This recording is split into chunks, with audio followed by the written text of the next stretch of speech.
In the early hours of October 5th, 1994, firefighters responded to what they believed was a house fire in a quiet Swiss village called Chéry. What they discovered inside was something else entirely. 23 bodies, many dressed in ceremonial robes, arranged in a semicircle. Most had been drugged, some were shot, some were suffocated. Candles burned near their heads. A soft, recorded chant echoed from a speaker in the background. It looked less like a crime scene and more like a farewell. This wasn't an isolated act.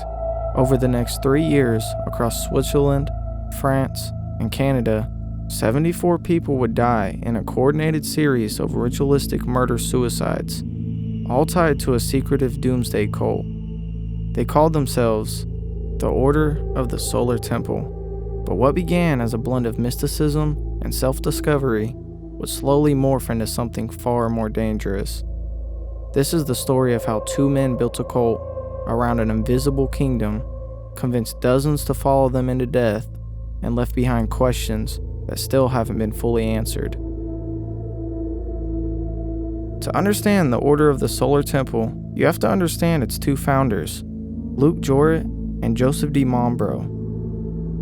Luc Jorit was a charismatic Belgian homeopathic doctor. He had a talent for public speaking, and during the 1980s, he began drawing in crowds with lectures on alternative medicine, spirituality, and ancient wisdom. Jorit was deeply interested in secret societies, particularly the Knights of Templar, a medieval Christian order that had been dissolved in the 1300s. Meanwhile, Joseph de Mombro was a far more shadowy figure, a former watchmaker from France. De Mombro had been involved in a variety of occult and esoteric circles for years. Where Jorit provided charm and visibility, de Mombro pulled strings from behind the curtain. Together, they were a perfect cult-making machine. In 1984, they formally established the Order of the Solar Temple. It was headquartered in Geneva, Switzerland, but had satellite lodges in France and Quebec. The group claimed to offer spiritual enlightenment. Members were told they could access hidden knowledge from ancient masters and eventually ascend to a higher plane of existence. There were connections to Egyptian mysticism, Freemasonry, and most importantly, the Knights of Templar. But at the heart of it all was the idea that Earth was impure, that true believers would one day have to leave it behind. While the Knights Templar of the Middle Ages were known for their military and religious influence, Jorit and de Mombro twisted this historical legacy into something mystical. They claimed that their order was a spiritual continuation, a new incarnation of the ancient brotherhood. Members weren't just joining a movement, they were becoming part of an external lineage stretching back centuries. The historical appeal made recruitment easier. The Templar name brought gravitas, and wrapped in robes, ritual, and secrecy, it gave people a sense of purpose, something bigger than themselves. As the order grew, it attracted the curious, the wealthy, and the spiritually disillusioned. These weren't just fringe followers. Many were educated professionals, people who had climbed the ladder of material success only to find it unfulfilling. What the order offered was something intangible, cosmic significance. The order believed that the world was approaching a period of spiritual catastrophe. Only the enlightened, those initiated into the temple's mysteries, would survive. They believed in reincarnation, in a solar god, and a concept called transit, a sacred death that would carry their souls to a planet orbiting the star Sirius. In practice, this belief system gave Jorit and de Mombro immense power. Initiates went through elaborate ceremonies. They wore robes, lit candles, and participated in ritual meals. Some claimed to witness miracles, objects appearing out of thin air, ghostly voices, and signs from the divine. But most of it was staged. De Mombro had a daughter named Emmanuelle, whom he claimed was a cosmic child born from an immaculate conception.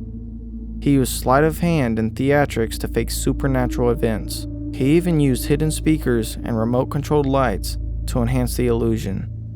As new members were drawn in, they were slowly isolated from the outside world. Meetings became more frequent, rules tightened.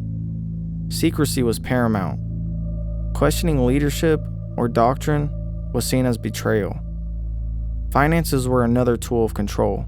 Members were pressured to donate huge sums of money. These donations weren't optional. They were seen as necessary spiritual sacrifices. The money funded DiMambro's luxurious lifestyle, fine wine, expensive suits, and secretive trips. Behind closed doors, the hierarchy deepened. Joret became the public face, the spiritual leader. DiMambro remained the manipulator. Together, they curated an illusion of harmony, but paranoia was already taking root. For years, the temple grew quietly. They recruited wealthy professionals, doctors, architects, even government officials. People who were searching for deeper meaning in their lives. People who wanted answers, and for a long time, they believed they found them. By the early 1990s, cracks were forming. Some members began to question DiMambro's claims. The so-called miracles felt fake. The financial demands kept growing, and DiMambro himself had begun to grow paranoid. He believed the world was turning against them, that the temple was under surveillance, that a betrayal from within was imminent. DiMambro kept lists of suspected traitors. He suspected his inner circle. He even feared his own followers. One of the first signs that things were truly unraveling came in 1993, when a member named Antonio, a respected member who had invested large sums of money, tried to leave the group and expose its secrets. Shortly after, Antonio was found murdered. Officially, the case remains unsolved. Around the same time, a couple named Tony and Nikki Dutoit, former members of the temple, were also killed in Quebec. Their infant son, Emmanuel, was murdered as well. DiMambro had declared the child a false prophet sent to challenge his daughter's cosmic status. The killings weren't just revenge, they were purification, a way to remove corruption before the final exodus. Internally, the tone had shifted. Meetings were darker. Teachings became apocalyptic. DiMambro began speaking of an ultimate journey, a collective departure from Earth. He told his followers that their physical bodies were mere vessels, that to escape Earth's corruption, they had to leave them behind. October 1994. The first major group deaths occurred in two locations, a house in Chéry, Switzerland, and chalets in Marin Heights, Quebec. In Chéry, the house was rigged with a timed incendiary device. Authorities found the bodies arranged in a ritual formation. Some were drugged, others were shot in the head. In Quebec, 5 people were found in a burned-out chalet, including Joret and DiMambro themselves. Evidence suggested that at least some of the victims were murdered before the fire was set. But it didn't end there. A year later, in December of 1995, 16 more members died in France. Another fire was set. The victims were dressed in ceremonial robes, and once more, the scene suggested ritualistic intent. In March 1997, 5 more were found in Quebec, this time including 3 children. All were part of the order. All believed that death was not the end, but a gateway. DiMambro had convinced them that the world was doomed, that their transit would save them, that martyrdom was divine. But in reality, it was manipulation, a slow, terrifying collapse into group psychosis. What investigators found in the aftermath were detailed scripts, instructions for the rituals, lists of participants, and evidence of premeditated planning. These weren't impulsive acts, they were rehearsed. Some victims were found with plastic bags over their heads. Some had been bound. Not everyone went willingly. In the years since, survivors and former members have come forward. Some speak with shame, others with disbelief at how deeply they were controlled. Many still wrestle with guilt.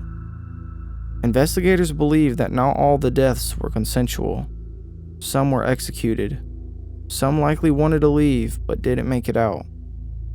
The cult's reach extended farther than most realized. Investigations uncovered hidden bank accounts, coded messages, and documents hinting at political and financial ambitions for beyond spiritual enlightenment. Police raids uncovered weapons, forged documents, and training materials for new initiates. The scale of the coordination across 3 countries shocked authorities. And yet, most people have never heard of the Order of the Solar Temple. Unlike Jonestown or Heaven's Gate, it was quieter. It all happened across borders, in hidden homes and remote chalets. There were no televised final messages, no mass congregation, just smoke and silence. Today, remnants of the Order's teaching still float around fringe communities. Occasional articles appear. Rare books sell for thousands. The allure of forbidden knowledge still lingers, even after the destruction it caused.